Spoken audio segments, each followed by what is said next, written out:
Maligaya ang buhay. Kulay sir ah. Okay lang. Parang natanong yung asawa ko, sabi niya, sino yung pupunta natin doon? Sabi ko, wait lang, magsisimba muna ako, tapos punta ako doon. Sabi niya, from Bulacan dati, tangina, ginising mo ko para nasa pupunta natin. Hindi, wait lang, saglit lang to. Ginising ka para sa sinigang? Ay, ginising mo para sa sinigang? Ginising ko para sinigang nga. Ay, galing. San Jose del Monte, Bulacan, sir. Malapit lang Ilang yan. oras yun?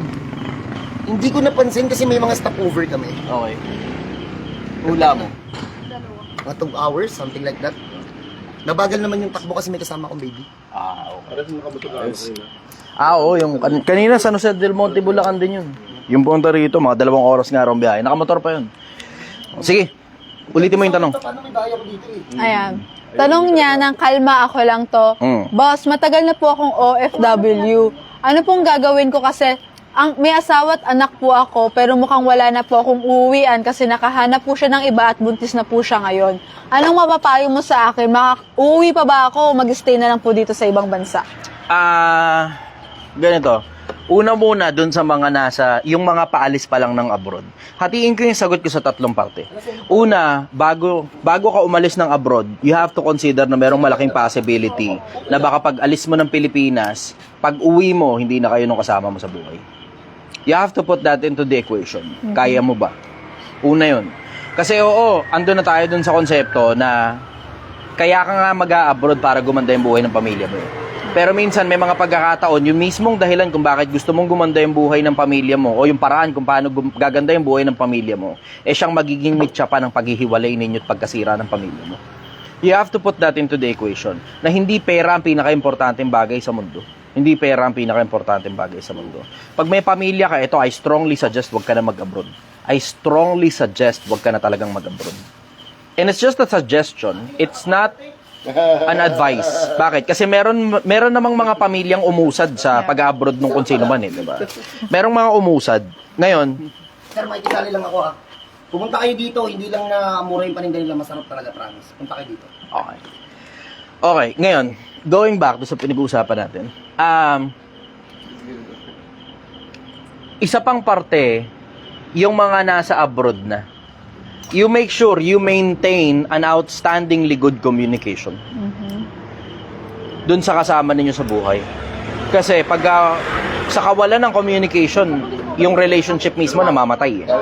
Kasi ang daling humanap ng kapalit in case hindi nyo napapansin. Ngayon panahon ng social media, napakadali nang humanap ng kapalit. Oo, baka ikaw na nag-abroad, hindi ka naghahanap ng kapalit.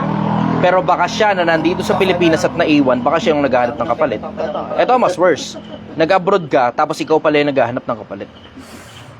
Nangyayari yan every now and then.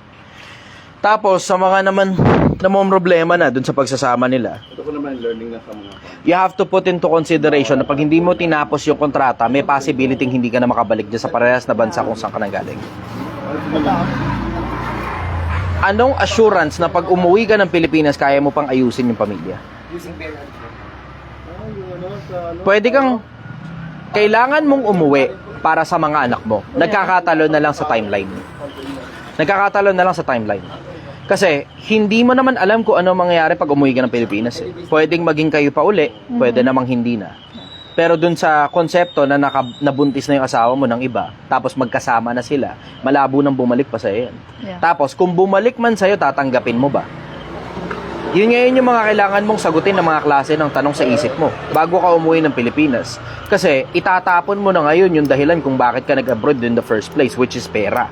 Was supposed to be, yung pera na yun, gagamitin mo pampaganda ng pamilya. Pero naandyan ka na, nasira na pamilya mo eh. Wala ka na ngayon choice. Diba? You don't have a few, you only have a few options. At isa dun sa mga option na yun, yung umuwi ng Pilipinas, na baka wala kang dala, biglaan lang. Ang trouble mo, sandali lang, brother. Brother, sandali lang. Hindi ako makapag-focus sa pagsagot. Mabilis lang. Ang trouble mo is yung konsepto na kapag hindi mo tinapos yung kontrata, hindi ka na makakabalik. Pag bumalik ka naman ng Pilipinas at hindi mo tinapos yung kontrata and you have chosen your family, wala namang assurance na babalik pa rin sa'yo yung kasama mo sa buhay. Walang assurance yun. Wala ring assurance na magkakaroon ng maayos na kinabukasan yung mga bata kapag nandyan ka sa abroad o nandito ka sa Pilipinas. So ako, diretso, Pumili ka na lang ng isang. Madami kang kalsada na nasa harap mo ngayon. Pumili ka ng isa, tapos go full speed ahead. Kalimutan mo na yung ibang options. Pag hindi gumana, tsaka mo na lang i-reconsider yung mga dating options mo. Pero alam mo, isa sa mga pinakamalalaking bagay na natutunan ko sa buhay, bigay ko sa inyo, isa sa mga malalaking sikreto ko pagdating sa pagdedesisyon. Type yes, Pilipinas, kung nakikinig ka. Gusto ko lang masigurado ngayon na nakikinig. Kasi medyo mabigat itong tanong na ito. Tungkol sa mga desisyonang mabibigat. Wait lang po, waiting lang po. Medyo mabagal ang feedback. Mabagal ang internet. Hindi, mabagal po yung pasok sa mga nanonood. So, late sila. Okay. Ayan po, nag-yes na po sila. Okay, good.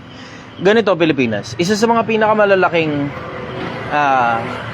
tool na ginagamit ko pagdating sa pagdedesisyon,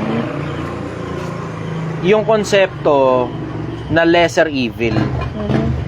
Sige, best case scenario. You would want best case scenario. Pero pag gantong ipit ka, tapos lesser evil na lang yung pinipili mo, pili ka lesser evil. Kung ako yung mapupunta sa ganong sitwasyon, hindi ko sasabihin sa'yo ganito ang gawin mo. Hindi ganun. Hindi ganun. Bakit? Kasi you're faced with multiple path at the moment.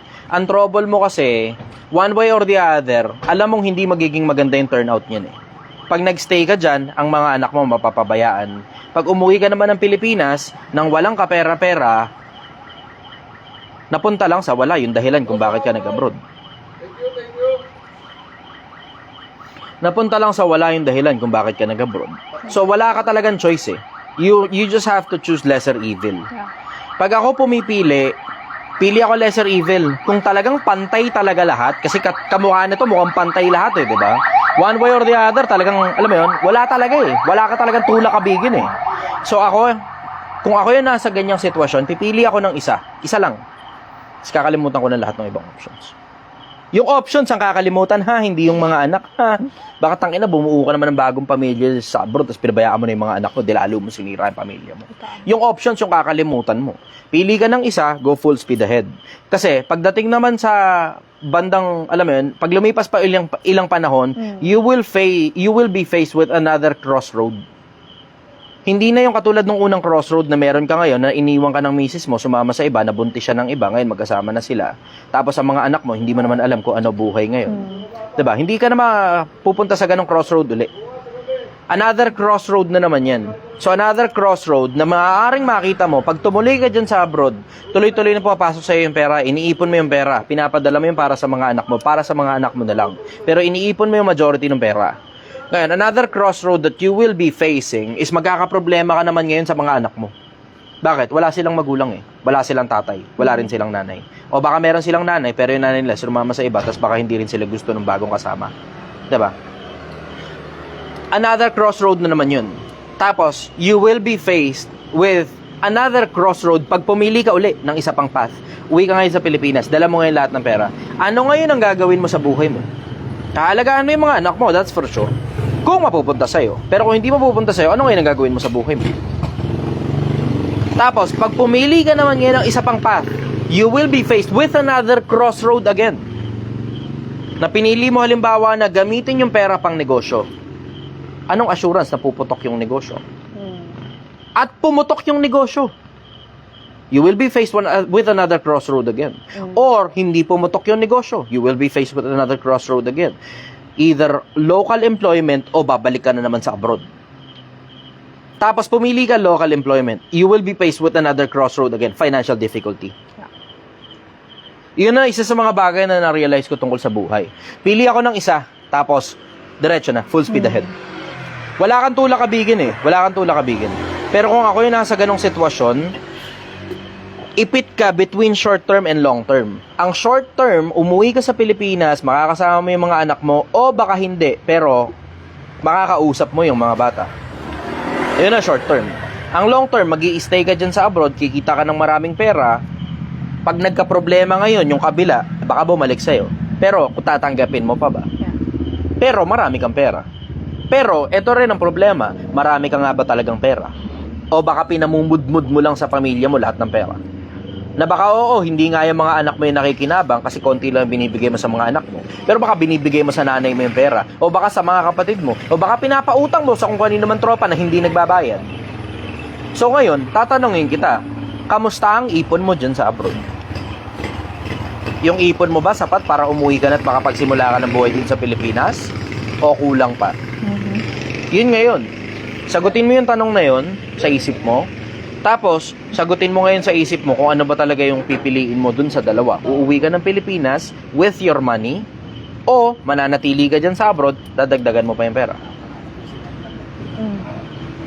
Yun yung mga tanong na kailangan mong sagutin on your own. Hindi ako makakapili ng isang path para sa'yo. Bakit? Kasi pag pumili ako ng isang path para sa'yo at nag-advise ako sa'yo at pumalpak, kasalanan ko ngayon yun. Pero, pagka naman nag-advise ako sa'yo ngayon at gumana, i-credit mo ngayon sa akin. Hindi mo ma-credit sa sarili mo yun. So ako, ang sasabihin ko sa'yo, diretso. Hindi ako makakapag-desisyon para sa'yo at hindi rin ako makakapag-advise para sa'yo. Ang kaya ko lang ibigay sa'yo, clarity. Kung ano-ano yung mga kalsada na nasa harap mo para makapili ka ng maganda. Yun ang sagot ko ron. Next question. May nag-comment, kilala daw nila si brother. Siya yung sikat na manghihilot sa Facebook. Ikaw daw yung sikat na manghihilot. Kilala ko daw pala ng audience ko. Pagbuwan na sila sa akin. Yeah. Mukhang nagpagawa na sila sa'yo.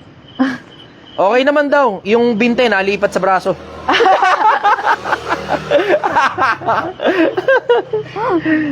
Show mo yan eh. Yeah. Pagkatapos mo dyan sa ako papapicture sa sir. Yeah. Okay, sige. Next question. Ayan. Tanong po ito ni Searchers. Nang frag ulit ang muka, di po ako basher pero ano tingin mo sa mga taong nasanay sa buhay bilang normal na tao o pangkaraniwan lang? Wala namang masama ron eh. Kasi hindi ko alam kung ano ibig mo sabihin ng pangkaraniwan Pero ang pinaka-common, kasi ako may pitik na kagad eh. Kung ano common na iniisip ng mga tao sa mas madalas na pagkakataon based on the people that I have talked with. Pare-parehas kami na nasa isip sa madalas na pagkakataon kasi common din naman ako na tao eh. Baka ang ibig mo sabihin doon yung mga ordinaryong taong bayan na hirap sa pera. Common yun eh, sobrang common nun. Kung meron sanang clarity, that's even better.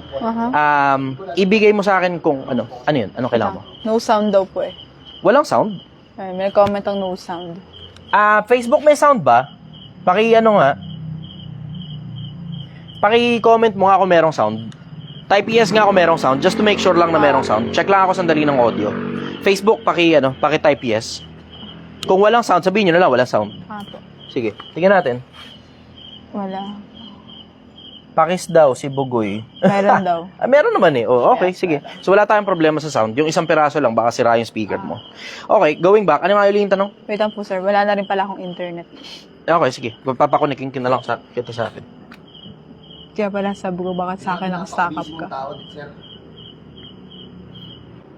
Always naman, brother. I'm keeping myself busy kasi an idle mind is a workshop of the devil. Pag hindi ka busy, wala kang pera eh, no? Hindi dahil doon. Meron na akong sobra-sobra para sa sarili ko. Meron na akong sobra para sa sarili ko. Yan yung gusto kong kaangas mo eh. Ito yung gusto kong kaangas ito eh. Hindi naman natutungkol sa pera, brother. Tanga na kung tungkol na sa pera to, magbenta na ako ng 2 mansion ng tropa ko. Puta, 1 milyon na kaagad ang ano nun eh. Ano ba maging... How to be you po, sir? Hindi mo gusto yung maging ako, brother. Twisted the utak ko. You don't know the storm that is inside this head. Parang mas masaya yan kaysa problema mo. Nako, hindi mo gugustuhin to, maniwala ka sa akin. Hindi mo gugustuhin to, maniwala ka sa akin. Yung unang tanong, nakita mo kung gaano ka-twisted yung sagot ko ron? See? Hindi mo gugustuhin tong utak na parehasan sa akin, brother. Gugustuhin mo pa rin yung kaparehasan sa'yo, mas maayos lang ng konti. Yun ang surefire na gugustuhin mo. Hindi mo gugustuhin yung katulad dun sa akin. Sabi ni Elon Musk din yun eh. Sabi ni Elon Musk yun. Ang sabi ni Elon Musk, you don't know the storm that's going on inside my head. I wouldn't want it for you. Sir, ilan taon ka na, sir? 34. Yun. Tungkol dun. Sige, go. Ayun, di pa rin ako Bakit? no connection pa din ako. Nakakonect ako sa'yo. Pero, Dali lang ha. Pwede tayo mag-restart sa TikTok. Pwede, sige, restart mo na lang. Restart lang muna kami sandali sa TikTok. May trouble daw na kapag kapiraso. Ako na magpapaload sa'yo, Gil. Pang 1 buwan na. Sabihin mo sa akin mamaya, paalala mo sa akin. And live na ulit tayo. Sige. Okay. Let's go. Okay. Okay, go. Question muna tayo. Wait lang pa, nag-loading sa yan. Tanong po ni Jomel Valoria. Nalala Okay. mo siya. Nakalaban mo sa debate. Brother, sino ba ang lineup ng senador ang pipiliin mo? Hindi ako makakapag PBB. As much as gusto kong sagutin yung tanong na yun, I will abstain. Ang dahilan kasi parang pin-promote ko na rin yung mga tao na yun eh. Ayokong sumagot kung sino yung pipiliin kong lineup ng mga senador. Kasi it's as if parang pin-promote ko na rin sila eh. Tignan mo, sa religion nga, hindi ako nagpo-promote ng kahit na anong religion bukod dun sa dalawa eh. Kristyanismo at saka Islam. Ayun pala, officially, I am choosing both sides. Either Kristyanismo o Islam. All other else, hindi na ako, hindi ko na tinatouch. Yeah. Pero tungkol sa politika, ayoko mag-promote. Ang dahilan kasi, pagka pumalpak yung politiko na yan, babalikan mo lang ako dyan, nakita ko na yan eh. Nakita ko na yan, Pilipinas. Ayoko mag-promote ng mga politiko. Kung ako nga hindi interesadong kumandidato, ba't naman po-promote pa ako, influencer ako, diba? So yun, next question. At the question naman po na hindi ko maintindihan ng pangalan, sabi niya, meron kang godlike syndrome, brother. Oo lang ako sa'yo. Hindi naman gano'n. Gumawa ng sariling syndrome. Hindi ka naman psychologist, hindi ka rin psychiatrist eh. Basta mo na lang naisip yun, tapos kinabit mo sa akin. So, oo lang ako sa'yo. Next question. Tanong naman po ito ni John. Bible, iglesia, magkakaiba at Quran at nauna sa mundo. Paano mo nalaman na totoo? Baka may alien.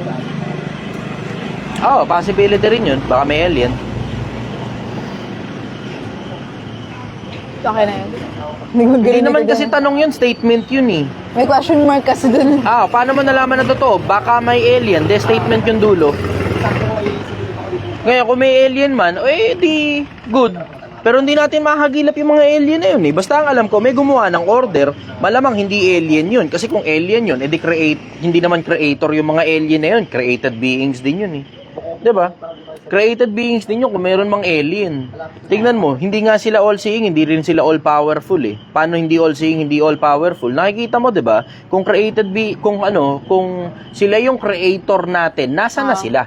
Yung Nibiru na halimbawa, katulad ng sinasabi ng mga katulad ng sinasabi ni Zachariah Sitchin, na dinicode niya galing dun sa mga, Sumerians. Sabi, nasa Nibiru daw ika, tapos sabi, ganito daw, blah blah, etc.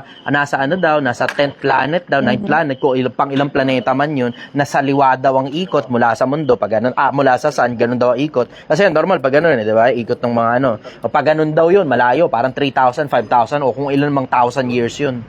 Hanggang ngayon, hindi naman mahagilap yun eh. Nasaan yun? Isipin mo yung konsepto, kung totoo yung Nibiru na yan, at merong mga beings dyan sa Nibiru na yan, palagay nyo ba hindi magiging mailaw na planeta yan na parang katulad ng mundo? Hindi nga mahagilap eh. Kung mailaw na planeta yan, ba't hindi makita? Kung may mga beings talaga dyan na talagang mas advanced pa kaysa sa mga tao, bakit hindi makita yung planeta nila? Hindi makita eh. Isipin mo na lang okay, sige, mas advanced sila sa mga tao. Dapat mailaw na planeta yan, katulad ng mundo. Kasi mula sa labas, pag lumabas ka ng mundo, makikita mo, mailaw talaga to eh. Lumipad ka nga lang sa taas eh, di ba? Lumipad ka lang sa taas, sumakay ka aeroplano, makikita mo, pag nakasakay ka sa aeroplano sa gabi, nakikita mo sobrang maliwanag talaga nitong mundo na to. Sobrang maliwanag sa gabi, lalo na pag napapadaan ka sa mga syudad. Magtataka ka, yung Nibiru daw, nandyan daw ika, tapos doon daw ika galing. Tapos bumaba daw ika rito sa mundo, 'di ba? Sila Enki, bla bla, etc. Kung sino-sino mga galing doon. Tapos hindi mahagilap yung planeta. Ang dali-dali lang namang hanapin ng isang mailaw na planeta, kita mo kaagad 'yan eh. Biro mo, naaabot na nga ng Hubble Space Telescope, 13.5 billion light years away. Kung nandito lang naman yan sa solar system, napakalapit lang yan.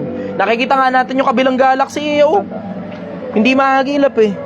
So, ang sasagot ko lang sa'yo tungkol doon sa mga alien, baka oo, meron, baka wala. Pero hindi natin sila alam kung nasan sila. Hindi natin alam kung nasan sila. Yun ang sagot ko ron. Next question. Ito pala, tanong niya ulit na hindi ko maintindihan pangalan. Paano mo ilalayo ang sarili mo sa mga taong godlike syndrome, brother? Unang-una, hindi naman ako Diyos eh. Pangalawa, tignan mo, hindi ko nga gustong magtayo ng sariling religion eh. With all the knowledge that I have in religion of multiple countries, hindi ako nagtatayo ng religion. Ikino-consider kong tao ako at ikino-consider kong walang kwenta ako. Ikino-consider kong mababa ako, hindi ko kino-consider yung sarili ko na above somebody else. 'Di ba? Hindi. Yung godlike syndrome, parang ano na yan eh. Parang katulad na yan ng mga naglilitawan na parang katulad nung kay Kristo na parang katulad ni Kibuloy. Di ba? Na siya daw anointed son of God daw ika. Di ba? Yun ang godlike syndrome eh. Nakikipantay ka na sa Diyos eh. Never mangyayari sa akin yun na makipantay sa Diyos. Hindi mangyayari yun kahit kailan. Nakakakita lang ako ng mga different scenarios inside my head. Hanggang dun lang. Bakit? Kasi kapag mataba utak mo, talagang takbo ng takbo yung utak mo tungkol sa maraming iba't ibang bagay, lalo na kapag andayan mo ng mga bagay na natutunan sa buhay na to eh. Galing sa mga lumang libro, galing sa mga bagay na nakita mo, galing sa kung kani-kanino mga tao, galing sa mga research, at sa kung ano-ano pang mga bagay na tumatakbo dito sa mundo. Sa dami ng information, alam mo, nagja-jumble sa utak ko lahat, tapos I'm playing different scenarios inside my head. Ganon yun eh. Yung nangyayari sa akin, pero hindi godlike syndrome yun. I will say overthinking. Yun, pwede mo sabihin, overthinking. Pero hindi para mag-godlike syndrome na nakikipantay na ako sa Diyos. Hindi mangyayari sa akin kahit kailan yun. Hindi mangyayari sa akin kahit kailan. Yung kino-consider ko na mababang tao ako at wala akong kwenta sa mundo. Sige, next question. Ayan, tanong naman po ito ni JC Boy. Anong masasabi mo sa nangyayaring political dynasties dito sa ating bansa? Hindi muna ako interesado sa mga political questions. Kasi ano masasabi ko sa mga political dynasty? Political dynasty sila. Matatanggal ba yan? Hindi. Bakit hindi matatanggal? Tangina na sila nga yung nakaupo. Gusto yung ba nilang tanggalin yun? Diba? Regardless kung mabuti o hindi, kung ano man yung implication nun. Sa akin ang bottom line, simple. Pumili ka ng mga tamang kandidato mo Pilipinas. Pero tama na muna ako sa mga political questions ngayong gabi. Bukas na lang siguro. Kasi tangina mga kausap ko kanina, putangina puro politika. Suya ako sa politika. Ang daming tao rito kanina, may nakikipag-usap sa akin tungkol sa politika. Suya! Tangina nakakasuya. Tungkol kay Diwata, tungkol kay Robin Padilla. Tangina. Entertainment na lang sa inyo yan. Alam nyo naman sa sarili nyo, wala naman kayong kapangyarihan over them eh. Diba? Alam nyo rin naman sa sarili ninyo na tumatanggap din naman yung iba sa inyo ng lagay tungkol dyan. Diba? Tapos iboboto nyo pa rin yung mga tao na yun, na kung sino-sino, na kinamumuhian ninyo, or worse, sasabihin nyo, sobrang dumi ng politika, tapos hindi ka boboto. Pero pinag-uusapan natin politika, ano yun? Gusto mo akong kausap tungkol sa politika, hindi ka naman botante. Nagawa mo. Diba? Next question. Sabi po ni ako po. Ay, ako po talaga. Okay. Sabi niya, boss, tanong ko lang sa'yo, paano ka aabot ng 1 million kung sabi mo sa interview sa 1PH is nabawi, hindi ko naintindihan yung ano niya, na ROI mo na. Na-ROI ko na nga talaga. Pero sir, kailangan mo pa ng 100,000 kada buwan, hundreds kada buwan para lang makaabot ka sa 1 million. Hindi ganun. Hindi ganun. Baka nalilito ka lang. Kasi pwede namang mag-pile up yung pera eh, diba? Bawa, konting 20 mil, 30 mil, 40 mil ngayong buwan. Susunod na buwan, another 20, 30, 40,000. It will take some time. Ang iniisip ko nga, yung tansya ko noon, nung magsisimula pa lang ako, mga 6 to 8 months, yun ang tansya ko noon. Nung magsisimula pa lang ako. Pero nakita ko yung dami ng problema. Baka siguro abutin ng 1 taon, baka mahigit. Hindi ako sigurado. Pwedeng mangyari pa rin yung timeline kasi pag dumami yung customer, diba? O lumipat tayo ng pwesto, pwede pa rin naman mangyari yung timeline eh. Kaya kong pabilisin, kaya kong pabagalin to. Pero ayoko talagang pabilisin eh. I would want to maintain a very slow pace for as long as possible. Ang dahilan, because of 2 things. Una, ayoko kasing i-promote yung konsepto ng mabilisang pera. Bakit? Kasi ang daming mga sakim pagdating sa pera eh. Ang dami, sobra. Sa kasakiman sa salapi, ang dami nila. Yung mga nagsisipag madaling yumaman, ang sabi sa Biblia, sabi ni Pablo, yung mga nagsisipag madaling yumaman, nahuhulog sa samot-saring tuksong haling at nakasasama.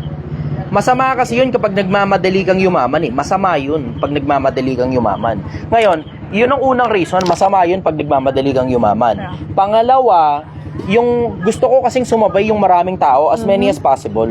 Magaling akong gumawa ng pera. Isang pitik kaya naman 1 milyon eh. Isang transaction lang halimbawa. Hanap lang ako ng mga 6, 10, 20, 100 buyer ng isang malaking mansyon ng tropa. Commission pa lang may 1 milyon na ako ron eh. O makadalawa akong ganun, may tagkalahating milyon ako. Diba? Hindi naman ganun kahirap makipag-transaction pagdating sa properties. Hindi ganun kahirap makipag-transaction pagdating sa pera. Marunong akong gumawa ng pera. Pero hindi ko kasi gusto yung konsepto na ipopromote yung mabilisang pera.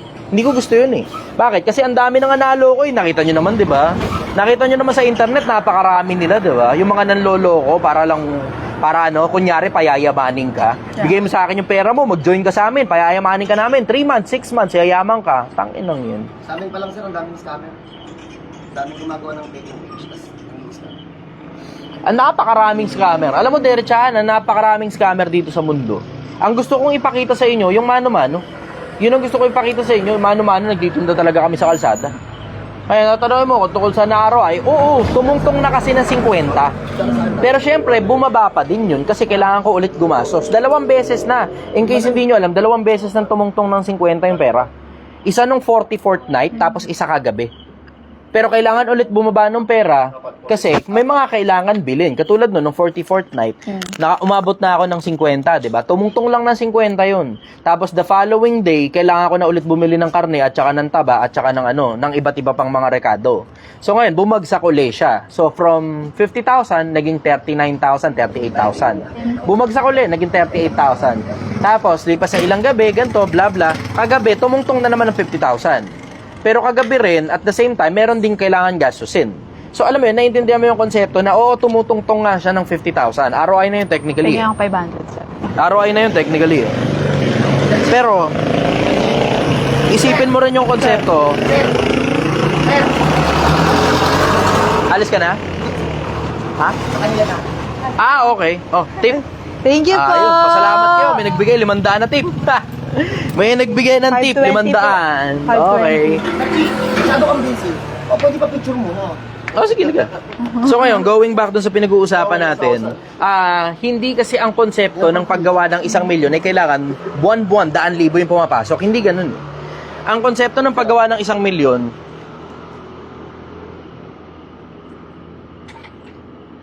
mula sa wala, Nice meeting you. babatsi ka na ba? Opo. Okay, maraming salamat, brother. Wala naman, sir. Gusto sana kita makakwentuhan kaso, O alis sige, ka na pagkatapos. Pumunta kayo dito, promise. Hindi biro yung lasa. Yo. Masarap, hindi lang mura. Masarap talaga. Maraming salamat, brother. Thank you, brother. Okay, so going back to sa pinag-uusapan natin, hindi kasi ang konsepto ng paggawa ng 1 milyon mula sa wala, kailangan 100,000 pumapasok sa'yo buwan-buwan. Sa umpisa, barya-barya lang muna. Nakita nyo nung unang araw namin dito, lugi nga kami. Ang kinita nun, 3,000 lang. Ang ginastos ko, nasa 5,000. So, lugi ako 2,000. Dalawa lang yun. Ha? Dalawa lang. 2,000 lang. O yun, 2,000 lang pala kinita. Kulang-kulang 3,000. Naalala ko parang mga 2,700 yata, ganun. Parang, basta maliit lang talaga yung kinita. Ang nilabas ko nun, 5,000. So, anong nangyari? Kinabukasan, kinain din namin yung kinain din namin yung mga paninda namin. Pangalawang gabi, ganun pa din. Lugi pa din. Pangatlong gabi, lugi pa din. Tapos kahit papaano, kahit papaano, doon sa mismong araw na yun, kahit papaano, medyo may konting pitik na sa pang-4 o pang-5 gabi. Diba? Pero makikita niyo yung konsepto, di ba? Na sa umpisa, barya-barya lang. O eventually, darating din tayo doon sa 100,000, daan-daang libo kada buwan. Andun na tayo, darating tayo doon sa ganong konsepto. Pero you have to put into consideration na hindi naman, pag nagsisimula ka, hindi agad 100,000 papasok sa'yo. So, huwag kayo maniniwala sa kanila na kailangan daan-daang libo yung papasok sa'yo.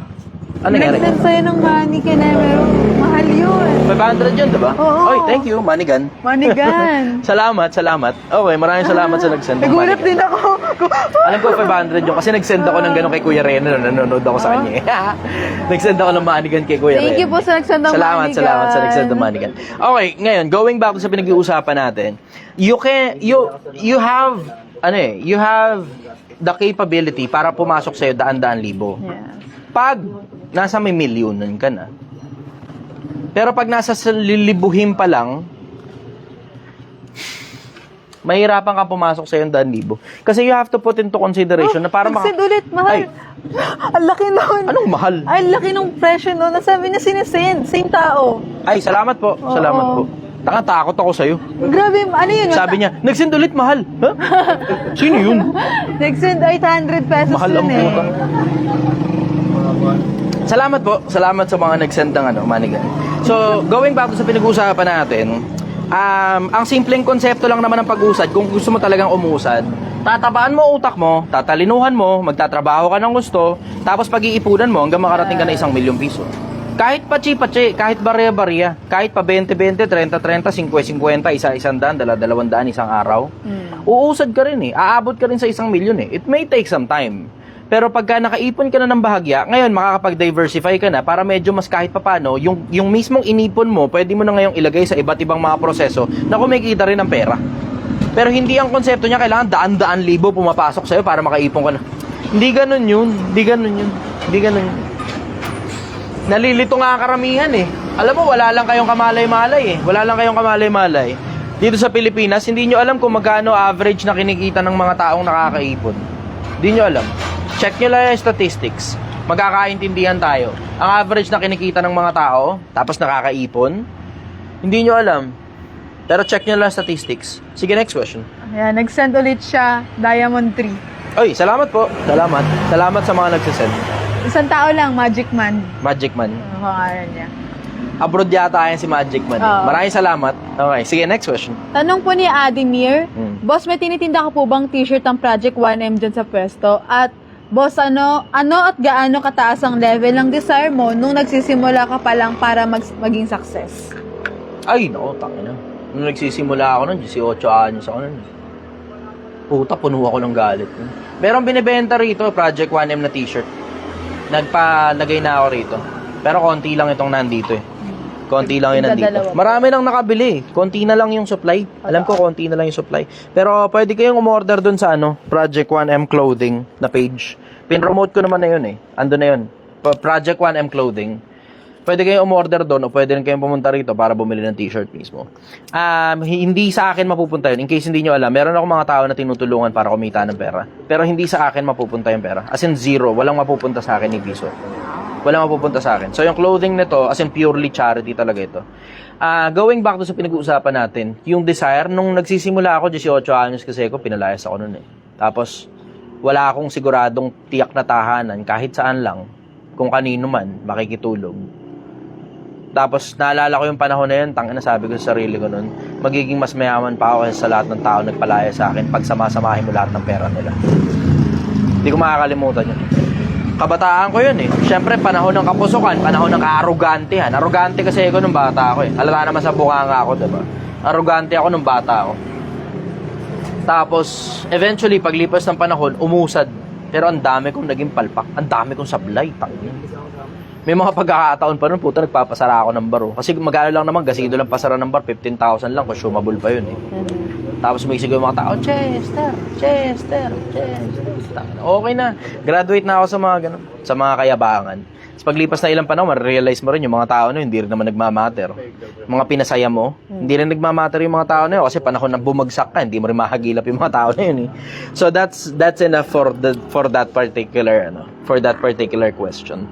Nung bata ako, nagsisimula ako, arrogante, mapusok, tapos tangina talagang pure wrath yung desire ko talaga na na gusto ko talaga yumaman. Tapos ayun, napunta sa mga kalokohan. Napunta sa kalokohan. Ayun, next question. Hindi na ako mag-elaborate doon. Yeah. Next question. Si Magic Man pala sabi niya, andito lang ako sa Pinas Brother, naalala mo ako, dati mo akong ka-office mate. Dati kong ka-office mate si Chester. Salamat, brother. Na-appreciate ko. Malamang call center yan. Napasok ako ng call center, 19 ako nun eh. 19 ako napasok ng call center. Sige, next question. Tanong naman po ito. Basahin ko na, hindi siya tanong. Jan Baeza, sabi niya, idol po kita, idol, salamat sa'yo dahil sa'yo mas nahihirapan ako, pero kahit mahirap, mukha naman nagbago buhay ko. Thank you, idol. Pa-shoutout na lang po. Kasi kaya ako binasa kasi sabi niya, boss, tanong ko lang po, kailan mo ako papansinin? Okay, sige.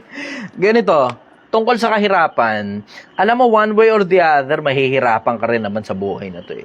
Isa sa mga pinakamalalaking bagay na natutunan ko tungkol sa kahirapan, one way or the other, mahihirapan ka rin sa buhay na to. You can only choose your level of hard, or you can only choose your path of resistance. Path of resistance. Pwede kang pumili na mahirapan dahil sa bills, kasi tamad ka o maluho ka, alin lang sa dalawa, nahirapan ka ngayon sa bills mo, yung ilaw, yung tubig, yung renta, yung pagkain ng mga bata, yung pampaaral ng mga bata, etc. Pwede kang mahirapan dun. Or, pwede kang mahirapan dun sa career na pinili mo, and then eventually, you will get the fruit of your labor later on. Diba? One way or the other, mahirapan ka rin eh. Pag pumili ka na mahirapan para dun sa goal mo, na kung ano man yung gusto mong marating, laging meron kang matututunan dyan. One way or the other, pumalpak ka man o manalo ka man, may matututunan ka dyan. Pero dun sa path ng katamaran at kaluhuan, sa mas madalas na pagkakataon, wala kang mapapala. Nabayaran mo lang yung bills mo. Nahirapan ka, nangutang ka, tumapal dun sa pangangailangan mo, tapos wala ka nang napala pagkatapos. So, pipili ka lang kung paano mo gustong mahirapan. Gusto mo mahirapan na inaabot yung pangarap mo, o gusto mo mahirapan na nagbabayad ng bills dahil either sobrang tamad mo o sobrang luho mo o baka parehas ka dun sa dalawa. Yung iba kasi ginagawa nilang luho pamilya. In case hindi nyo alam, isa sa mga pinakamalalaking luho ng Pilipinas para sa akin, naku, putang ina, pamilya. Yung iba, hindi nga dapat magpamilya. Walang kapasidad mag-anak. Siya mismo, hirap na hirap pa siya para pakainin yung sarili niya, tapos nag-aanak pa, tapos dinadamihan pa yung panganay, tangina. Kuha siyang bato, papalo niya sa ulo niya, boboy. Puro kantutan ang nasa isip, tapos hindi nag-iisip kung paano kumita ng pera. Hindi rin nag-iisip kung paano umusad ang buhay niya. Hindi rin siya nag-iisip kung paano mag-ipon. Basta kikita siya ng pera, may pangkain na siya, okay na siya ron. Tapos mag-aanak pa yan, tanginang yan. Yung kaululan na ginawa niya sa sarili niya, papasa niya pa sa bata. Yung hindi niya pagtuturo sa anak niya, yun na rin mismo nagtuturo sa anak niya na maging irresponsable katulad niya. Sige, next question. Ayan, tanong po ni INC Incognito 88, may sinigang pa po ba? Meron pa, punta lang kayo rito. Mahabang parang Barangay Hall ang Honor Rizal. Mahabang parang Barangay Hall ang Honor Rizal. Si Kermit the Frog. Nakaganan yung pae. Okay, go. Si ano pala yung nag-send sa'yo, sir, co-worker mo daw siya sa isang company mo dati. Kuya Rain, may sports car ka po ba? Wala, mahirap lang ako. Meron akong, anong tawag ito? Sports kariton. Ito, pakita mo nga. Kulay pula. Ito, sports kariton. Puta. Kulay pula. Wala, mahirap lang ako. Ayan, tanong naman po Gail, ganito. sorry po. Lahat ng mga, eto, para lang din sa alam ng lahat. Lahat ng mga nagbubukas ng mga personal ko, ayokong binabasa mo. Okay. Para malinaw tayo, ha? Sige. Tanong naman po ito ni Hindi kasi ako, in Lauren, case para malinaw Pilipinas, ha? Hindi ako interesado sa pagyayabang. Yeah. Hindi ako interesado na ilalabas pa sa social media kung ano mga meron ako, kung ano mga nabili ko, kung ano mga achievements ko, kung ano mga pinaghirapan ko, kung ano yung mga bagay na natututunan nyo sa akin, at kung ano yung mga bagay na napakinabangan nyo tungkol sa akin, na umusad yung mga buhay nyo, yun ang interest ko. Hindi ako interesadong ilabas pa kung sino ako sa social media. Hindi na. Tingnan nyo. Kung mapapansin niyo, ang alam nyo sa akin, si Dat Chai Chester. Pero yung iba nga sa inyo, hindi pa alam kung ano full name ko eh. Kasi hindi naman kasi importante na yun. Hindi na importante yun. Ang achievement para sa akin yung kapwa-tao ko. Hindi yung mga sports car, sports bike, iPhone. Hindi ako interesado dyan. Oo na lang ako sa inyo tungkol dyan sa mga ganyang bagay. Pero ang pinaka bottom line na medalya ko at mga diploma ko yung mga buhay ng mga kapwa-tao na umusad dahil sa mga bagay na narinig nila na sila mismo yung kumilos na hindi nyo na i-credit sa akin kasi hindi naman na importanteng i-credit pa kahit kanino. Yan. Sergi, nakita ko yung comment sa'yo. Nahirap ka daw, pangit daw yung kisame mo. Oo nga. ito yung kisame mo, sir. Wala silang kamalay-malay. Tawa ako eh. Mamaya kikwento ko sa'yo kung ano kwento ng pangit na isa mo. Di kasi nila alam kung nasan yun eh. Di nila alam kung nasan yun. Hindi rin nila alam yung kwento ng pangit na kisame na yun. Yes. Hindi rin nila alam yung kwento ng buong property. Wala silang malay. Hindi nila alam yung kwento ng buong property. Basta ang alam lang nila, pangit yung kisame. And that's it. Yun lang. Mamaya kwento ko sa'yo. Ate-ate lang. Gisoy Rabor, Ma'am Gay, may sinigang pa po ba? Habol daw ang GR Boys. So, halika, punta kayo rito. Teko kayo, kahit mga hanggang 3:30. Punta kayo rito. Okay, next question. Tanong po ito ni Nico Nihu. Kapag ba natuloy debate ni Bugoy, dudurugin mo po ba siya? At anong topic ninyo? Yun na eh, pinropose ko na nga yung topic eh, diba? Yung tatlo. Nakalimutan ko na nga kung anong tagal. Ang tagal na kasi nun, di pa rin makapahatol si Bugoy. Ganon siguro talaga pag hindi mo kayang panindigan, tangin ang hirap nun. Biro mo, paninindigan mo yung mga pinagsasabi mo sa social media, tapos wala ka namang ebidensya. Tapos lahat ng ebidensya na nasa internet kontra sa sinasabi mo. Yeah. Ang hirap nun. Tangin correct me if I'm wrong, Gil, kasi nakalimutan ko na yung hamon ko sa kanya ng topic eh. Basta ang naalala ko, ang una, patunayan niya na walang sinabi si God na huwag kang mag-asawa ng marami. Kasi may nababasa ako parehas sa Quran at saka sa Biblia. Yari ka ngayon, Bugoy. Pangalawa, patunayan mo na dapat sa'yo na lang ibigay yung pera na pang-marketing. Pang tuition fee ng marketing. Kasi sabi niya yun eh. Sa akin mo na lang bigay yung pera na pang-tuition fee mo sa marketing. Turuan kita kung paano mag-marketing. Sabi niya yun eh. Di ba? Tapos, ano nga yung pangatlo? Nakalimutan ko yung pangatlo. Patunayan niya. Basta yun. Hindi rin na mapapalagyan si Bugoy. Tangina lahat ng ebidensya sa internet kontra sa sinasabi niya. Lahat ng ebidensya, pati sa mga lumang libro kontra sa sinasabi niya.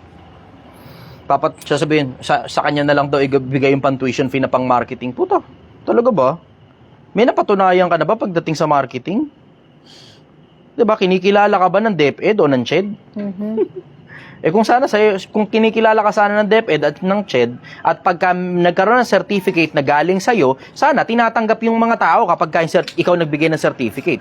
Sana tinanggap sila sa trabaho. Yes. Diba? Pag nag-apply ba ng trabaho, tatanggapin ba yan? Pagka, galing kay Bugoy na koy-koy. Binigyan mo certificate, no? Galing kay Bugoy na koy-koy. Tapos mag-apply. Apply po ako. Ano tapos mo? Tapos po ako ng course galing kay Bugoy.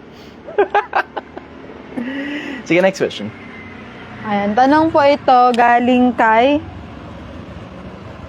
Norm Centeria. Anong masasabi mo, sir, sa mga nagpo-promote ng sugal? In general, alam mo, multiple circumstances eh. I have arrived to the conclusion that there are multiple circumstances. Pero alam mo, isa rin sa mga napansin ko, lahat sila sinasabi nila naipit lang daw sila sa sitwasyon. Parang ginagawa na nila scapegoat yun. Naipit lang daw sila sa sitwasyon. Lahat sila. Kasi may mga nakakausap ako, ang dami nila eh. Yung iba talagang blatant talaga na. Nagpo-promote ako dahil sa pera. Ang dami nila. Pero merong mga iba na sinasabi na ipit lang daw sa sitwasyon. Sa akin, tangina, pinaka-common yan, ano? Pinaka-common talaga, greed for money. Oo, sige, pwede mo sabihin may mga naipit sa sitwasyon. Mangilan-ngilan. Pero ang general majority dyan, tanginan, laki ng perang pinag-uusapan eh. Kasi ito kasi isa sa mga bagay na natutunan ko eh. Pag nagigipit kasi isang tao, kadalasan umuutang. Pero pag ang influencer nagipit, nagpo-promote ng sugal, bakit ganun? Ba't ganun? Hindi ka ba pwede mag-promote ng legit na negosyo? Yun na napansin ko yun. Hindi ka ba pwede mag-promote ng legit na negosyo? Tingnan mo, katulad sa akin. Nagpo-promote ako ng kape, Shinjiru. Tapos nagpo-promote din ako ng sabon, yung micro soap. Diba? Nagpo-promote ako ng sabon, nagpo-promote ako ng Although mga negosyo ng mga tropa ko yun at hindi naman ako binayaran para i-promote ko sila, 'di ba? Pero in fairness kay Shinjiro, nagpahiram siya sa akin ng ng refrigerator at saka ng freezer. Tuwa naman ako. Sabi ko, tapos binigyan pa ako ng kape, may stevia. Tapos sabi niya, nakakapayati ka ito, Chester, testing mo. Tingnan mo, mukha ba akong pumayat na? Palagay niyo, pumayat na ba ako? Pumayat. Mukha bang pumayat na ako? Effective yung kape kung ganun. 'Di ba? Effective yung kape. Pero syempre, hindi ko naman pwede i-credit lang lahat sa kape yun. Hindi naman ganun, diba? Sige, next question. Tanong po ni Bree, sabi niya, boss, naguguluhan lang po ako. Mahirap ka po ba talaga or challenge lang to? Mahirap lang ako. Pinapakita ko lang sa inyo kung paano kumita ng 1 milyon. Ganito na lang. Let's just put it this way. Kasi kayabangan kasi para sabihin mong mayaman kayo. Kayabangan nyo para sabihin mayaman kayo. Let's just put it this way. Meron akong damit na sinusuot. Merong bubong sa ibabaw ng ulo ko. Meron akong means of transportation meron akong mga means of transportation. Tsaka meron akong secretary na private. So ipagpatawad nyo na sa akin. Hi po. Sige, private secretary ko. Aking personal secretary. So, yun. So, ganun na lang. Sige, ganun na lang. Ayoko kasing hindi ako interesado sa mayaman ako! Mahirap kayo! Ina yan, pinaka-common eh. Mayaman ako! Mahirap kayo! Masipag kami! Tawad kayo! Sino Hindi ako yun? interesado sa ganun. Yung anong tawag nila doon, sitting on high horse eh. Hindi ako interesado sa ganun eh. Kasi ang sabi kasi sa Biblia, purihin ka ng ibang labi, huwag ng iyong sariling bibig. Yun. Hindi ako interesado sa pagpuri sa sarili ko. So, masasabi ko lang, meron akong sapat para sa sarili ko. Actually, sobrang nga eh. Sige, next question. Sige. Sir, anong masasabi mo? Ito, 4 questions. Wala ko naiintindihan, Gil. Ha? Tanong mo sarili mo? Oh, okay. Sige. Ano pong masasabi mo sa We have a situation, so medyo puputulin lang namin ng konti. Hindi. Magbibigay ako last question, mabilis lang. Ah, Ay, okay. last question. Ang question po na maiiwan para pagbalik ko tuloy-tuloy. Ay, di, ikaw naman na magtanong susunod. Oo. Oh. Oo. Meron lang kailangang asikasuhin si Gail. Alam niya na, girl things. Ayan. So, asikasuhin lang muna ni Gail yung sarili niya. Tanong po It's ito okay, Gail. ni I'm here for you. Sige, go. ni Pat po. Yeah. Anong masasabi mo sa Tambay Cup na binebenta ng more than 100,000 at meron pa ring bumibili? Palagay ko, and I may be wrong ha, palagay ko hype lang yun. Palagay ko hype yun. At palagay ko, eventually matatapos din yung hype na yun. Kasi, kung di nyo napapansin, yung nagbebenta hindi naman si Pio eh. Ang nagbebenta ng 100,000, brother, hello. Ang nagbebenta ng 100,000 si mga reseller. So yung mga reseller, bibili, tapos papaangatin, bebenta ng mas mahal pa, bibili uli, papaangatin, mas mahal pa. Limited yung supply. Tapos, syempre may bumibili naman kasi, 'di ba? 'Yun ang konsepto eh, may bumibili kasi. So doon nagkakatalo dahil may bumibili, merong market in general. Pero hindi naman kasi si Pio nagpapataas no, nabenta niya yata parang 1.8 lang yata isang piraso. Yun. Binabanatan naman siya ng mga tao, hindi naman dahil dun sa ano eh. Dahil dun sa presyo eh. Binabanatan siya ng mga tao dahil dun sa hindi original yung design eh. Inspired daw eh. Inspired. So para sa ganong kamahal na presyo, tapos hindi naman original yung design, palagay ko it's you can consider it as I will say, form of marketing. Hindi nga lang masyadong malupitan yung kasi medyo mabaho yung pagkakakilala ng mga tao dun sa dun sa konsepto eh. So dahil medyo, alam mo yun, hindi masyadong kabanguhan yung pagkakakilala ng mga tao, dahil hindi nga kasi original. Doon nagkakaproblema eh, hindi original eh. Pero ngayong mukhang naglabas naman siya ng original design, palagi ko makakabuti yun para sa brand niya in general. Yun nga lang, syempre binabanatan nga siya ng mga tao dahil nga ron sa hindi original na design. Doon nagkakaproblema eh. Yung sobrang mahal na presyo tapos hindi naman original yung design. Brother, ikaw muna sumalang. Kailangan ko ng tulong mo, wala si Gail. Okay. Ako magkakawak ito. Oo. Sige. Kung may mga tanong ka, dito ka. Tangin na, ako talaga magtatanong. Ayaw mo ba? Ay, nakakahiya. Okay lang yan. Nahiya ka pa, pambera ka. First question, bakit ako pogi? Joke. Hindi, ako nalang magbabasa. Sige, ikaw na lang magbasa. Ako magbabasa, tigabasa nyo muna ako. Okay. Para hindi naman ako yung lagi nasa harapan ng camera. Yeah. Mahirap ka na. Same lang ata na nasagot mo to, boss. Ano masasabi mo sa Tambay Cup? Yun nga yun, nasagot ko. Yun yung nasagot mo, ano? Next question.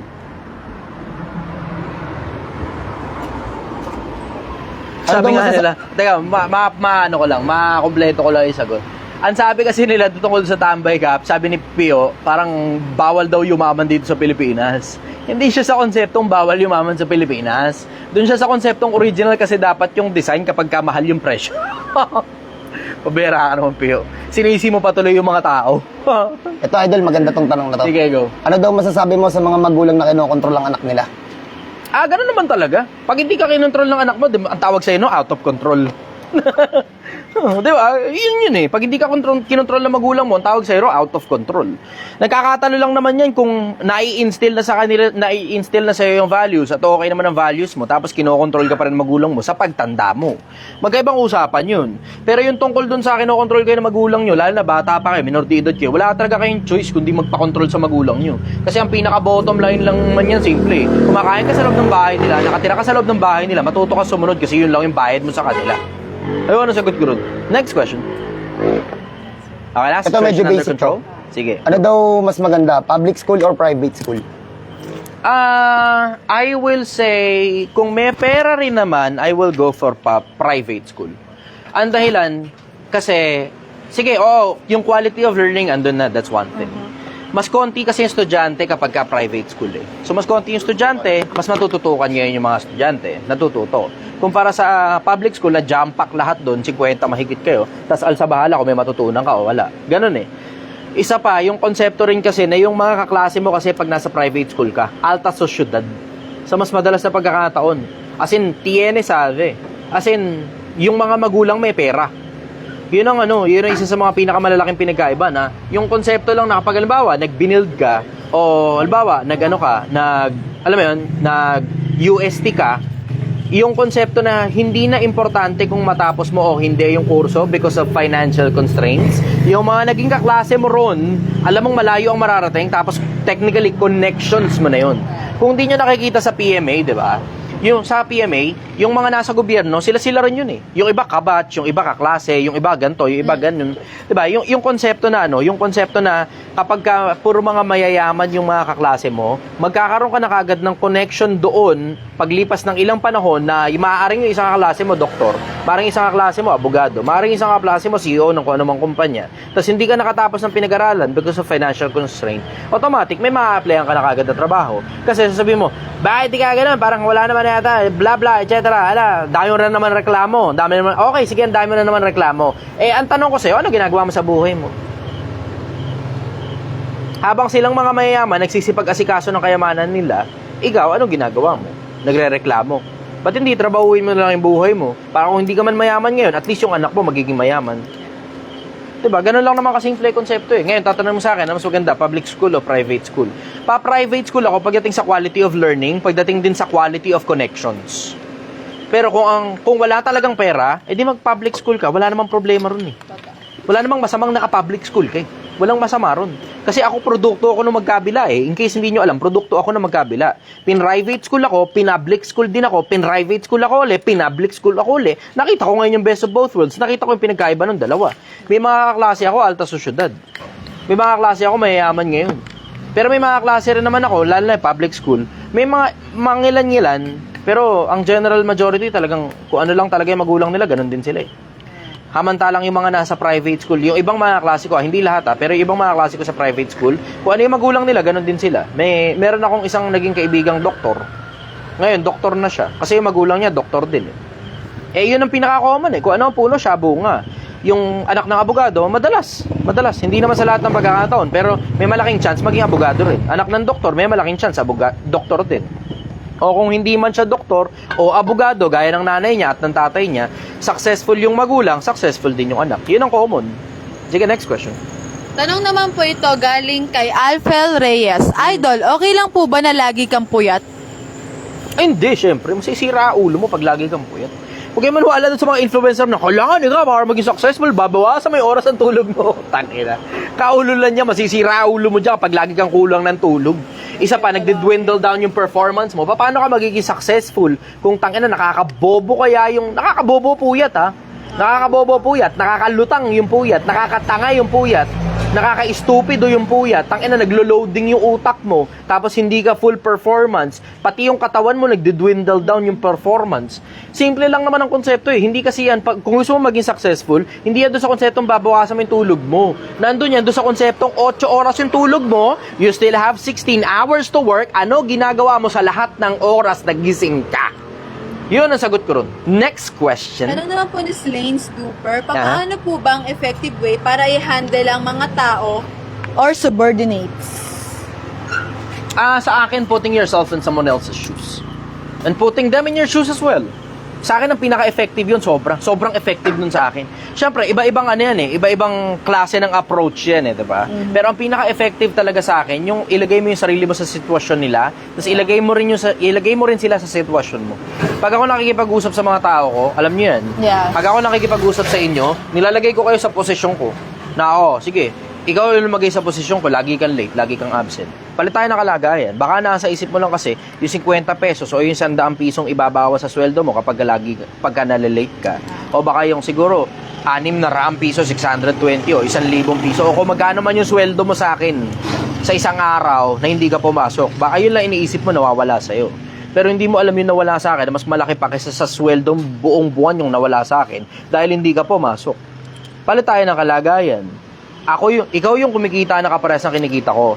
Tapos ako naman absent ako ng absent sa'yo. So ngayon na nangyayari, yung trabaho ko na dapat ako ang gumagawa dahil umabsent ako, nabawasan na nga ako ng pera, nainis pa sa akin yung mga kasama ko na dahil sila ang gumagawa ng trabahong dapat para sa akin, hindi naman madadagdagan yung sweldo nila dahil dun sa araw na wala ako, absent ako, naiinis ngayon sa akin. Tapos Pag ikaw naman, wala kang ginawa sa akin bilang boss ko, sa'yo naman ngayon maiinis lahat ng mga taong nakapaligid sa akin. Palit tayo ng kalagayan. Ikaw lumagay sa lagay ko. Ikaw ngayon yung boss, ako yung pala absent. Ano mararamdaman mo pag kinaiinisan ka na kasi wala kang ginagawa sa absences ko? O, ngayon, wala ka ngayon choice. Kundi either reprimand mo ko, papapilan mo ko, o tatanggalin mo ko. Ganon kasimple konsepto. Ngayon, kung halimbawa, ikaw lumagay sa sitwasyon ko, ano gagawin mo? Pagkadalasan sasabihin na tatanggalin po. Tignan mo, mas harsh ka pa kaysa sa akin eh. Ako, bibigyan lang kita warning eh. Mas harsh ka pa kaysa sa akin. Gusto mo kagad, tanggalin kagad kita. Pero hindi ko gagawin yun, bibigyan lang kita warning. Kakausapin ko rin yung mga kasama mo na kinausap na kita at binigyan kita na warning.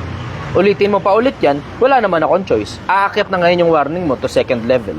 'Di ba? Verbal muna, tapos written, tapos written, tapos written, tapos HR. Tapos hala pa rin, hindi pa rin maayos. Ay, exterminate na kita.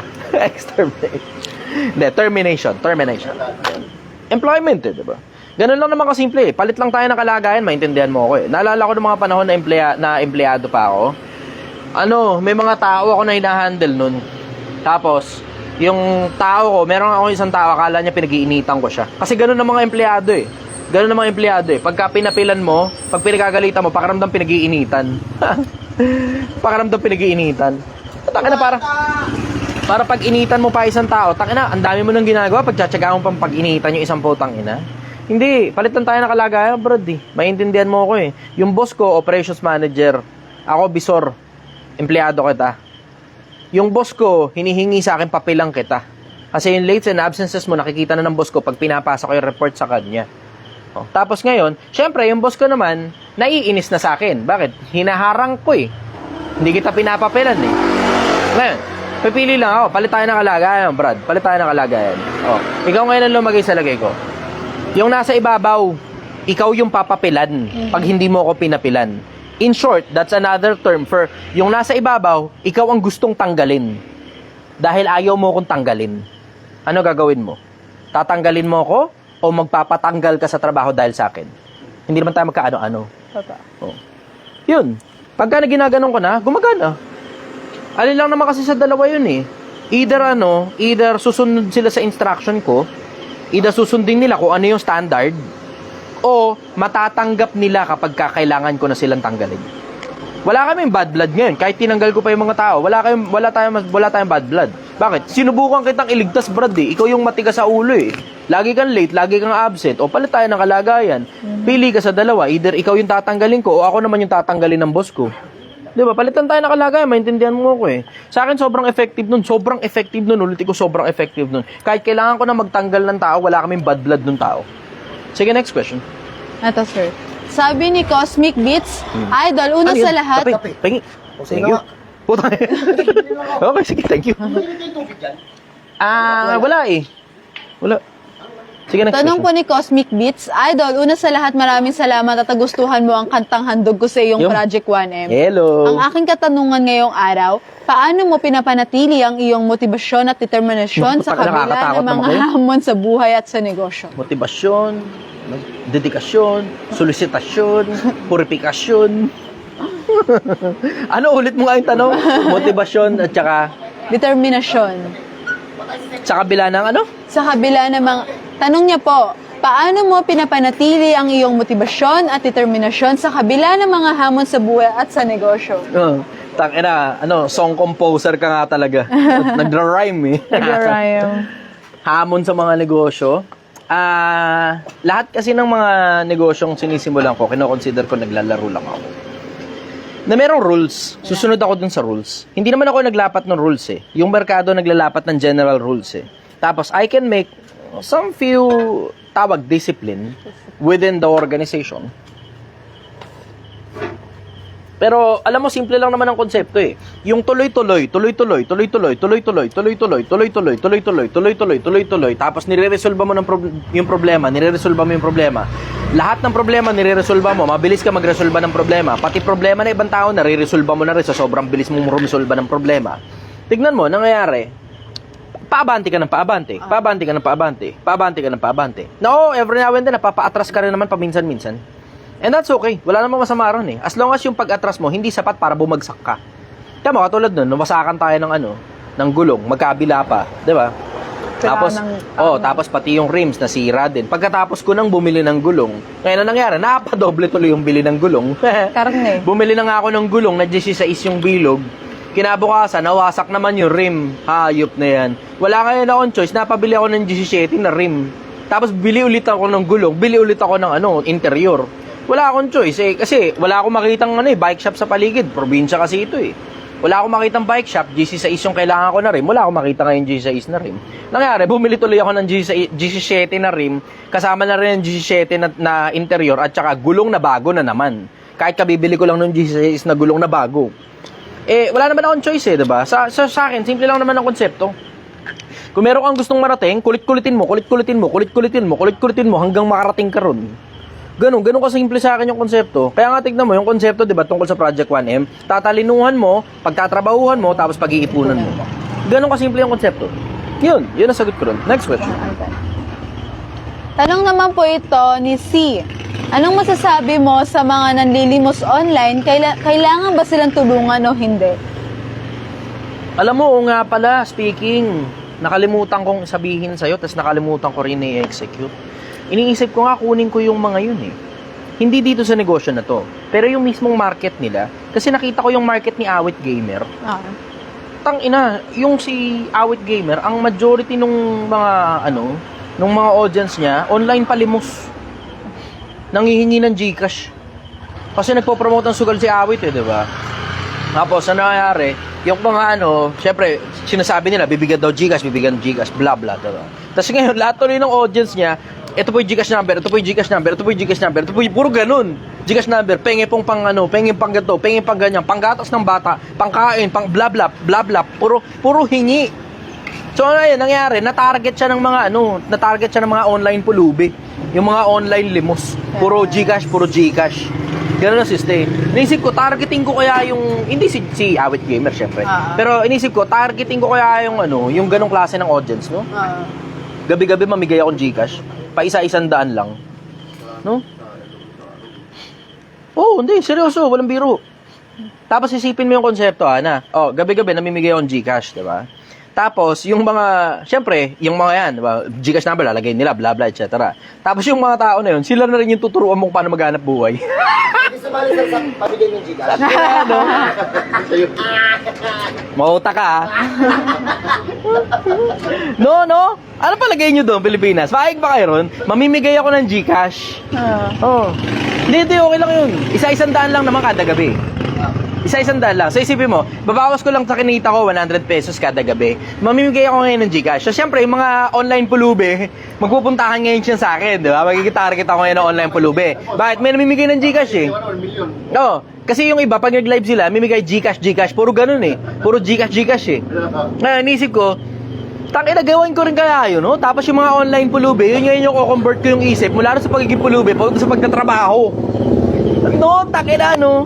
Pwede, no? Marami-raming tao matututo nun. Online, Tapos, share nyo to. Yung ngayong gabi, pipili ako na isa na mananalo ng GCash. No? 100 pesos lang. Kasi yung iba nga, 50-50 lang eh. Isipin mo yun yung mga parang sugal-sugal. Puta, yung iba nga, parang 500 lang yata. Good evening, brother. Nanonood. Online pulubi. Balita. Online pulubi. Online pulubi kami. I'm so happy Wala nakita nang ko gulay. ulit. Maligaya ako nakita ko sila. Anyari sa'yo? Sinigo ako itong gamit. Sinigo. Hindi kilala ni GR Boys eh. Grill Reaper Boys. Kayo pala yun. Utay sa GR Boys, ha? Mga gulay. Okay. Kahit labanos. Mustasa. Okay lang. Ako lang naman pinunta ko dito. Ay, tingnan na. Ano ba? Ano sabi ng audience? Wag daw po. Bakit wag? Ayaw nila. Ewan ko sa kanila. Ano sabi po niya, wag po idol. Maraming abuso. So ano yung nangyari sa motivasyon? Pero Wala sabi namang ni Regina maaabuso eh. Palos, Tingnan mo, isipin mo walang maaabuso. Bakit? Kasi ano naman naaabusuhin nila sa akin, 100 pesos nga lang ibibigay ko kada gabi. Diba? Sobra lang yun eh. Technically, sobrang pera lang yun eh. 100 pesos kada gabi. Tapos isipin mo ngayon, yung dami ng mga online palimos na yun. Yung dami ng mga online palimos na natuto ngayon kung paano maghanap buhay. Tapos isipin mo kung gaano karami yung sasabay sa Project 1M. Hindi naman ako kikita dyan eh, dito sa Project 1M. Hindi naman ako kikita rito eh. O sige, I get 1 million pesos after the project. Yeah. Pero other than getting 1 million pesos, what's in it for me? Eh, mas importante sa akin yung dami ng taong matututo. Sipin nyo, pag mamalasakit yun doon sa mga pulubi na yun, yung mga online pulubi na ano, palimos-palimos, naisip ko nga ano, pwede, no? Ano sabi nila? Tingnan mo nga, Nams think G, about it, na pag, halimbawa, namimigay akong Gcash, 100 pesos lang kada gabi. Technically, pwede nating hatiin sa dalawa yun, 50-50, diba? So, 100 pesos kada gabi. Makukuha ngayon natin yung market ngayon ng mga online pulubi. Tapos yung mga online pulubi na yun, convert natin ng mindset, kakapakinig, unti-unti, sumisipag na sumisipag. Hanggang dumating sa punto na, dati po akong online pulubi, ngayon po may sarili na po akong hanap buhay. No, naisip nyo yun? Taki na kanina yun, habang tumataya ako, naisip ko yun. Oo, nasira ako kanina, nasa isip ko yun eh. Dumaan kasi sa akin si Awit Gamer, nagpapagawa siya ng bahay. Tapos nakita ko, taki na sa comment section, lahat puro online pulubi. Lahat puro online pulubi. Sabi ko, tangina, no? Isipin mo kung... Isipin mo yung dami ng mga tao na yun na nagko-comment sa kanya ng Gcash. Isipin mo, convert mo yung utak ng mga tao na yun mula sa online pulubi papunta sa paghahanap buhay ng matino. Tapos sila mismo mag-ipon ng sarili ng pera. Tangina, yung iba nang hihingi ron, Brad. Straight, 50 pesos lang hinihingi. 100 piso lang hinihingi, Gcash. Eh, magtrabaho ka ng isang maghapon, may 620 ka isang maghapon eh. Kahit pa sabihin mong provincial rate ka, may 373 ka isang maghapon. Puta, isang maghapon yung 373. Sila, nakatanghod, walang ginagawa, nangingit, 50 pesos, 100 pesos. Tangin, ang dali-dali lang kumuha ng 100 pesos eh. Ang dali-dali lang kumuha ng 100 pesos. Baka isa o 2 oras na paghahanap buhay lang yun eh. Sa isang maghapon, hindi nga lang 100 pesos eh. So isipin mo, makonvert mo ngayon yung utak ng mga tao na yon from being online pulubi na nakatanghod lang sila sa bahay, walang ginagawa, nagpapaload rin lang naman sila, o di makinig sila ngayon sa akin. Tapos susunod nun, paglipas na ilang panahon, makikita mo, Sir, dati po akong online pulubi, ngayon po nagtitinda na po ako ng fishball, malaki pala kinikita. Tangina, no? Hati ang opinion nila eh. Sabi naman po ni Heval 1 and 3, Hindi naman ako, in case hindi nyo alam, hindi ako magpo-promote ng sugal. Uulitin ko, hindi ako magpo-promote ng sugal. Mamimigay lang ako ng Gcash 100 pesos galing sa pinaghanap buhayan namin dito sa Sinigang. Kasi technically, naglalaro lang naman kami rito eh. Ayan. Sabi po ni Dakrad, ang problema doon, Kuya Chi, i-absorban nila talaga yung mga diskarte na ituturo mo. Bahala na sila. Sabi Pero pa alam mo, naman nung isa dito one way sa or the baka- other, merong makaka-absorb nun. Kasi kayo nga, isipin nyo, di ba? Isipin nyo, parang kahapon lang. Naalala mo yung panahon bago ka magsimula makinig sa akin? Naalala mo yung state of mind mo? Kumpara mo yung sa state of mind mo ngayon. Ngayon, na matagal ka na nakikinig sa akin. Kumpara mo ngayon, na ang dami mo nang natutunan. Sige, next question. Sige, statement. Go. Hati sila eh. Yung Ano isa sabi? naman, boss, pang sa scatter lang naman talaga yun nila. Okay lang. Kahit pan-scatter nila sa umpisa. Pero hindi rin naman lahat mabibigyan eh. 50 lang. So technically, 2 tao lang naman yung mabibigyan eh. Okay, go. Sabi naman po ito ni...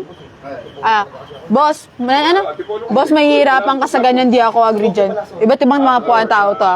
Okay. Sabi nung isa, Moody, offline pulubi to online pulubi, ha. Ayan. Oo. Tanong naman po ito ni... Sige, go. Di ba natanong? Sabi ni Jonathan... Statements tayo, statements. Ano masasabi nyo ron Pilipinas? Okay naman kaming mga genuine na followers na lang, boss, nanonood dahil sa content mo, hindi dahil sa namimigay ka ng Gcash, boss. Tapos sabi Kasi naman isipin mo, yun nga, nakita nyo kanina, may nagbigay sa akin ng Manigan. Yung Manigan, Manigan, 500 pesos yun eh. Tapos Diamond, diba? So, ang gagawin natin, meron kasing nagbibigay ng ganun, hanggang ngayon, wala pa rin akong account na nakakabit dito eh, sa TikTok eh. Totoo? Account ko na lang. Wala pa rin hanggang ngayon, wala pa rin account na nakakabit doon sa TikTok. So hindi ko pa rin nakukuha yung pera. Kahit yung may commission kasi ako doon sa pagpo-promote ko ng Microsoft. Kahit yung commission ng Microsoft, hanggang ngayon hindi ko pa rin naka-claim yun eh. Walang bank account na nakakabit kasi dito sa TikTok ko. Tapos may nagbibigay ng roses, may nagbibigay ng ganito, may nagbibigay ng ganyan. So might as well, yung mga nandun na nagbigay doon, edi papamigay ko na lang sa mga tao. Tapos yung mga tao ngayon na iniisip nila makaka-receive sila, although hindi naman lahat talaga makakatanggap kasi 100 pesos lang budget nung kada araw eh. Hatiin pa natin, tag 50, di 2 tao ngayon yung mananalo. Tapos ako na rin mismo yung magsasend ng Gcash number sa dulo nung live. Pero kailangan nyo munang panoorin yung live, tapos kailangan mo nang i-share ninyo yung live. Katulad, katulad nung ginagawa nila sa sugal. Tangina nyo, ulul kayo ha, gagayain ko yung sistema ninyo, mga gago kayo. Pero ang pinagkaiba nito, hindi sugal. Yung pinanggagalingan. Ang pinanggagalingan galing sa pinaghanap buhayan ko. Galing sa sinigang. Sinigang. Dati, Sinigang na walang gulay. wala eh. Late na kayo dumating eh. Wala. Maraming gulay kanina, naubos Oh, naubos na yung gulay. Pwede. Tangina, no? Gano'ng karami ngayong tao yung matututo no, na dating silang online palimos. Tapos natutong maghanap buhay. Uso na. Kanina dumadaan sa sa newsfeed ko si Awit Gamer. Puta lahat puro online palimos yung audience niyo. Binabanatan nga siya ni Makagago tungkol dun eh. Yung lahat ng audience niya puro online palimos. Ang inang yan. Okay, next question. Ayan, tingnan mo statement. Sabi po ni Nabs GL, shoutout daw po, sabi niya. Isa din sa iniisip ko, brother, baka din matuto, tas pwede ding mas dumami pa rin yung mga online klube. Madaming matututo, pero mas lalo daw nadami yung mga online klube. Duda ako ron. Kasi yung mga online pulubi na yan, mga tamad na tao yan eh. Isipin mo na lang yung konsepto na na-convert yung mga tamad na tao papunta sa pagiging masipag na mga tao. Tangina, isipin mo na lang yung konsepto na yung dami nung natuto sa atin. Puta, baka 20 taon, mayaman na bansa na Pilipinas, hindi na tayo third world country. Pa, no?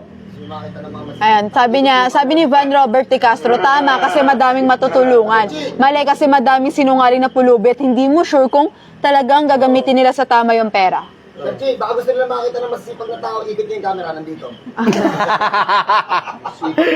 Sige, go. Basa ka muna statements. Tangina, hindi nyo nakikita yung nakikita ng mata ko eh. Hindi nyo nakikita yung nakikita ng mata ko. How I wish, tangina, wish ko talaga makita nyo yung nakikita ng mata ko.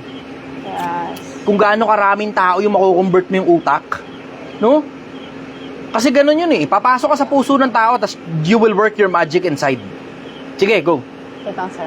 Mga statements tayo. Apo, wait lang, nag-lag yung phone ko. Ayan. Dito, kung lag, dito ka tumingin. Kung lag. Nahirapan ako sa di ko mabaklit. Sa sunod-sunod na madami. Ayan. Tanong po ni Cedric Anthony Lamberte, sir. Challenge sa'yo yan kung mababago mo mindset nila kasi karamihan sa mga pulubi kaya sila naging pulubay dahil sa katamaran talaga nila. Tangina, challenge accepted. Challenge accepted. Tangina, pwede. Mamimigay tayong Gcash, 50-50 lang, no? Tapos yung gagawin mo, kadulu-duluhan, pag nakapili na, screenshot, tapos sasend ko. Ako na mismo magsasend. Sabi naman po ni Alvin ko, for me okay idea mo regardless kung ma-convert o hindi. Lumalawak yung audience, lumalawak yung network, at masaspread ang idea ni Chai Chester na lumalaki din ang chance sa madaming mabago ang mindset into positive. Tangina, oo, good shit. Tangina. Sabi ni Romrom Bigla ako Larin, na-excite. paano na si Bugoy kung magpo-focus ka na sa mga online pulube? Gago kayo. Kailangan din ibugoy ng mga audience na may pera. Kailangan niya ng audience na may pera. So, ibig sabihin, kahit mga online pulubi yung mga yun, kailangan pa rin niya na magbabayad para dun sa parang course niya yata yun, tsaka yung 2.5 para sa 20 minutes niya. 3:30 na. Diego. Diyan mo, statements pa. Bigyan mo kung konting statements pa. Wait lang po, sir. Gahanap ako. Mga tanong ni dumadating eh. Sa Mabang parang pa rin daw yung location mo, bad boss? Mahabang parang pala. Gahanap ako ng statements. Sabi ni Chris, huwag ka lang dumugin sa totoong buhay. Ha. Ay, hindi ako namimigay dito ng pera. Ito, hanap buhay talaga to. Sabi ni Nams GL ulit, ikaw brother, nasa sayo yan. Bahala sila kung paano sila mag-isip at kung paano nila ayusin ang mga buhay nila. Sana gumana, brother.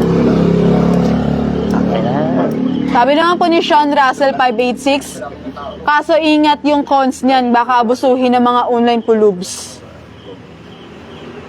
Wala namang maaabuso sa bagay na binigay mo ng libre. Tama. Isipin niyo Pilipinas na hindi ka maaabuso sa bagay na ibinigay mo lang. Yung sobra lang, binigay mo. Sobra, ibibigay mo. Papamigay mo yung sobra.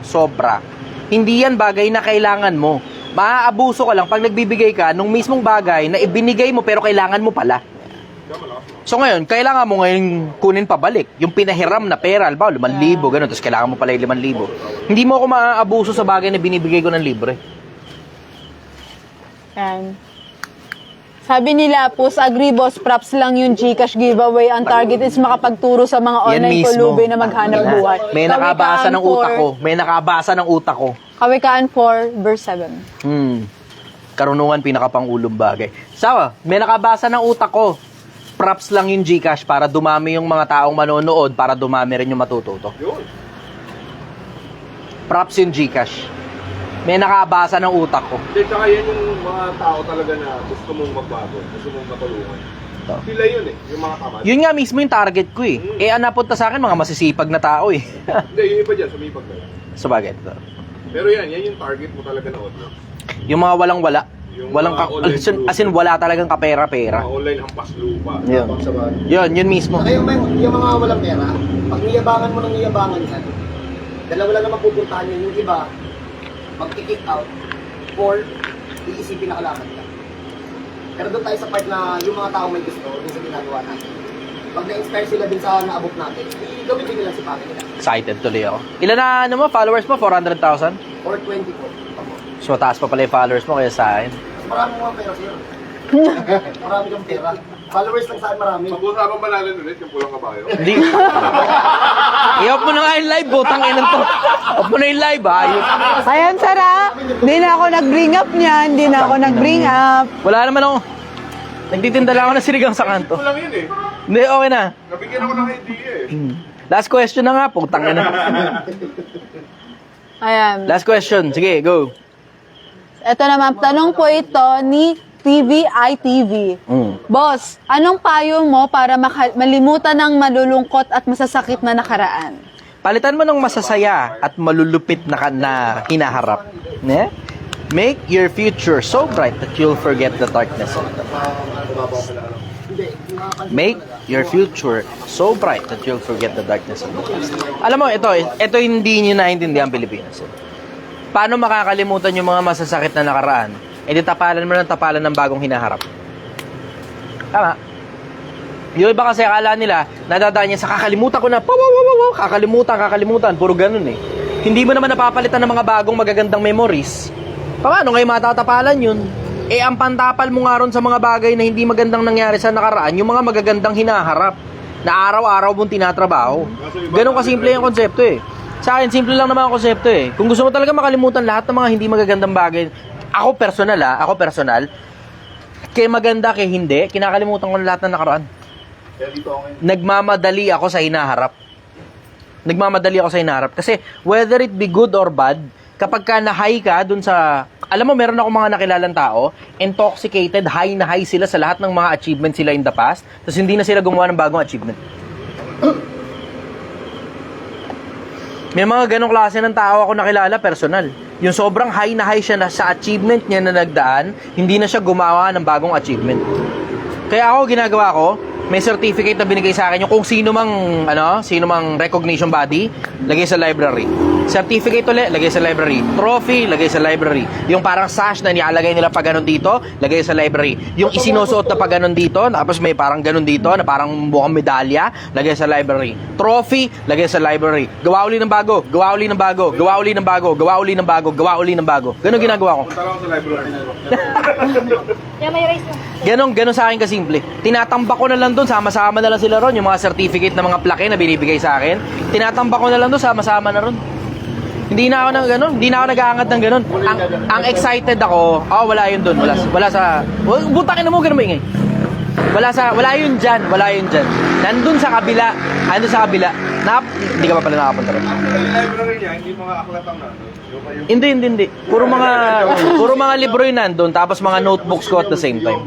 Iba yung library. Walang museum, tanginan nyo naman, parang gago ang puta. Walang museum, library lang. Maliit lang yun, lalagyanan lang ng ano. Para ma-inspire kami, ilan bahay mo, sir? More than 5.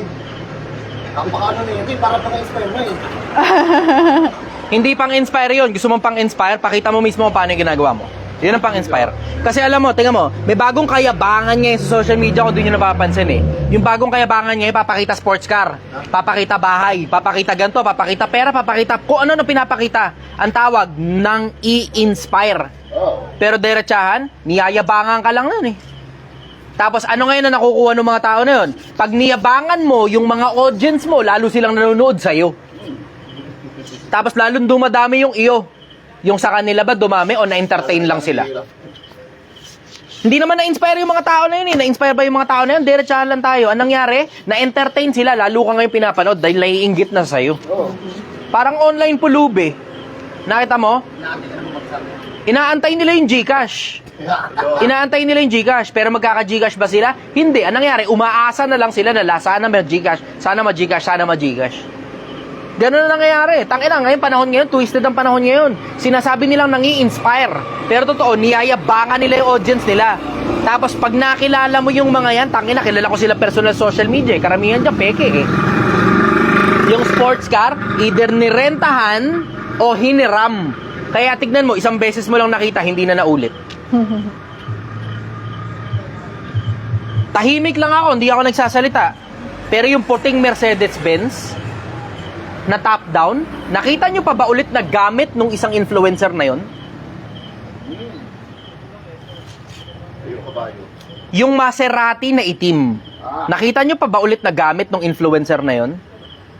Yung dilaw na Lamborghini, nakita nyo pa ba ulit na gamit nung influencer na yon? O isang setting lang lahat? Isang setting lang lahat? Grupo sila. Hindi ka makakabili sa Facebook ng ano. See? Mamahalin sa sakit. Ang dali lang naman nung ginagawa nila eh. Tangina, tawag dun, binibihisan eh. Di ba ginagawa na rin naman nila yung sa rap scene sa ibang bansa? Yung Island Boys? Di ba? Binihisan yung Island Boys. Tapos nung inaway nung Island Boys, yung manager nila, lagapak ngayon lahat ng finances nila. Baon sa utang yung dalawa. Ang dami niyang mga yan. Ang dami niyan. Ang tawag dyan, binibihisan. At kahit sino kayang magrenta, kahit sino kayang manghiram ng sasakyan na hindi kanya, para kunyari sobrang yaman niya, tapos magpapa-invest na ngayon siya ng pera. Tamo? Mas kamaro yung dala ko dito. See? Nakakamaro ko. Ang dali lang naman nun eh. Sobrang dali lang nun. Pero sa akin, ano nga ulit yung tanong? Tangina, nakalimutan ko. Ano yung tanong? Nakalimutan ko na ito. Nakalimutan mo na rin? Nag-enjoy ako makinig eh. Ako rin, nag-enjoy din ako magkwento eh. Hindi ko lang pinapangalanan kasi iniisip ko, hanap buhay kasi nila yun eh. Hanap buhay kasi nila yun eh.